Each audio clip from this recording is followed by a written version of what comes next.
the most amazing thing about all of this stuff is it still works just fine. Well, maybe not the phone, but I've got this idea for a retro photo session where this sort of stuff really comes into its own. But to make it look good, I want to do something with the walls because white walls don't really fit the look. So I've got lots of this newspaper, except this is modern. I couldn't get retro newspaper. And the problem with modern newspapers is they have lots of color pictures and things I don't really want to stick on the wall. So I've been really choosy about the pages to try and find them where there's maximum text, minimum pictures, and hopefully nothing controversial. And I'm going to surround my studio for a few minutes until I get bored of doing it with newspaper. So let's do that first. Then let's get a light set, let's get a model in, and let's get shooting. To help me out today, I've got the amazing Sophie. Sophie is going to be the model for this analog themed photo session. And the first thing we're going to consider is actually the main prop, because I've got this lovely old vintage analog TV, courtesy of my dad. But the thing is, it flickers. You can see it quite clearly. But Sophie and I can't. It looks absolutely normal. And that's all because of the shutter speed. Now, if I took a picture at my usual flash sync speed, f8, I'd actually end up with part of the screen missing because of how these TVs work. So the first thing I'm going to fix is my shutter speed, but actually, I'll fix yours first of all. Hang on.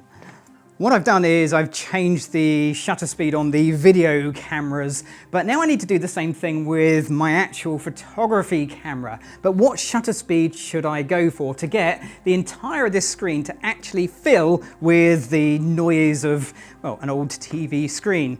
Well, the answer is, it depends on the TV, and the best way to find out is a bit of trial and error. So I'm at 250th of a second. If I take a picture at half of that, at 125th of a second, what I'm going to end up with is, well, basically the same thing. Still, a lot of the screen is missing. So I'm going to half that again to a 60th of a second. And now you'll see I'm seeing a lot more of the screen. So I'm going to half it again to a 30th of a second. And finally, we've got the whole screen there. It isn't quite how I'm seeing it because the way these screens work is it's not fully scanning at a 30th of a second, but I actually quite like the fact it looks slightly different top and bottom. And that's something that's going to change because if I take another picture, it's going to look different. So every single time I take a picture, that TV is going to have a slight variation. You'll notice, however, that there's quite a lot of the ambient light coming in as well. So if I get the rim lights off like this, well, they're almost off. That's good enough so you can still see me in the video. Now if I take the same picture, that's probably taken quite a lot of the ambient light away. Now it's just simply a matter of making this flash, which is the Flashpoint Explore 300, match my camera settings. So Sophie, I'm going to pop this near your chin. Using my flash meter, I've dialed in the same settings, and at half power, I'm actually getting f4.5. Now there's a bit of a problem because if I want to get to f8, even at full power, I'm not going to get there. So what do? Well, what I do is actually accept f4.5. I don't want to run at full power. It's going to take too long to recycle the flash. Battery runs out too quick and all those sorts of things. Now that is going to have an effect on my exposure. Let's take a test photo and show you what I mean. Because now I'm seeing more of the ambient light than I was before. It's not a lot, but it's enough to show a little bit of the surroundings. And you know what? I don't mind. I'm quite happy with that. It saves me setting up a fill light. Sometimes a problem is also a solution. So let's take a test photo with the flash actually firing and see what we get. Here we go. What I've got is the Evolve 300 in a strip box, which is 12 by 36 inches with a grid. And that grid is giving me that little bit of vignetting around the outside, which I think leads us neatly on to, Sophie, are you ready? Let's take a few photos and see how we go.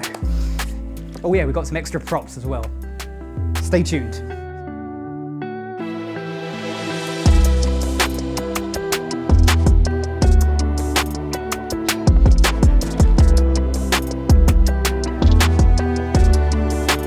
Just because my light is going to be static doesn't mean to say that my camera has to be, so getting the camera off the tripod is priority number one, and that gives me a lot more options for angles and creative looks. To complete the look in post-processing, I've added a little bit of a blue tint, a bit of a vignetting, and also tweaked the contrast.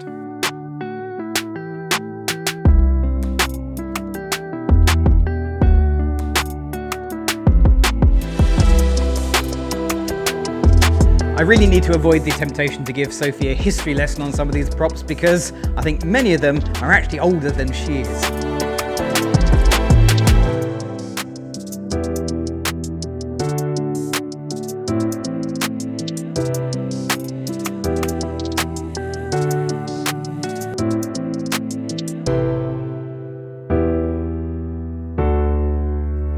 For the last setup, I'd like to change it around a little bit. So now I'd like our analogue TV to be the actual light source that's lighting Sophie's face. Is that possible? Well, let's find out. So I haven't changed my settings. Let's take a test photo and see how this goes. And the answer is not very well, because there is light coming out the TV, but it's not enough to reach Sophie and add any extra illumination more than we're seeing in the general room light. Now I could change my ISO. So if I take my ISO up to maybe 800 ISO, that should make the TV brighter, so the amount of light that reaches Sophie is more as well. And it kind of does, but then of course it lifts all of the room lights up too. Now I can't take the room lights down any further. This is as dark as I can make it. So instead, I'm going to make the flash do the work for me by creating motivated light. So I've put the Flashpoint Explorer 300 behind the TV from my point of view. So what should happen is this light lights the TV and some light will reach Sophie as well. Now there's an important question I need to ask Sophie. Sophie, if you look up here, can you see the white at this end of the softbox? If Sophie can't see any of the white from the softbox, then none of that light's going to reach her. How about now? Perfect. So that's a simple test to make sure that light reaches your subject. The other way to test, of course, is to actually take a photo. And that looks really good. It looks like the light is reaching Sophie from the TV, but of course it's not. And as an added bonus, I also get a little rim edge light on the back of the TV too. The only thing is I'm finding it just a little bit bright down here where the flash is hitting the newspapers, and even though I spent ages putting the newspapers on the wall, I'm actually going to try and make them a touch darker by feathering the light away from the newspapers. That's basically this setup done. So Sophie, if you're ready, let's take a few photos like this, once I've adjusted that light.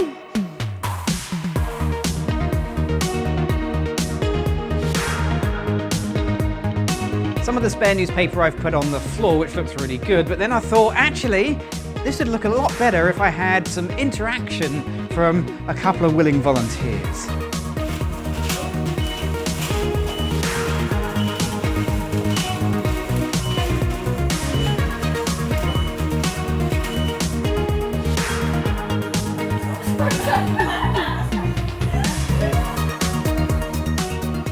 And for these images, I'll give them exactly the same post-processing as before, but thinking about it, I could have done the blue color in camera with a white balance adjustment, but the end result is exactly the same.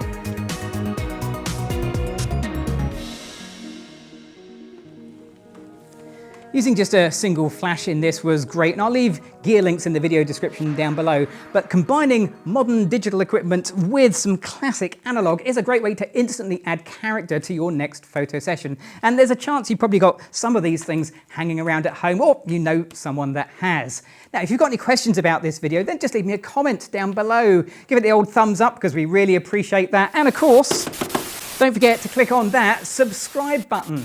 I'm Gavin Hoey. Thanks for watching.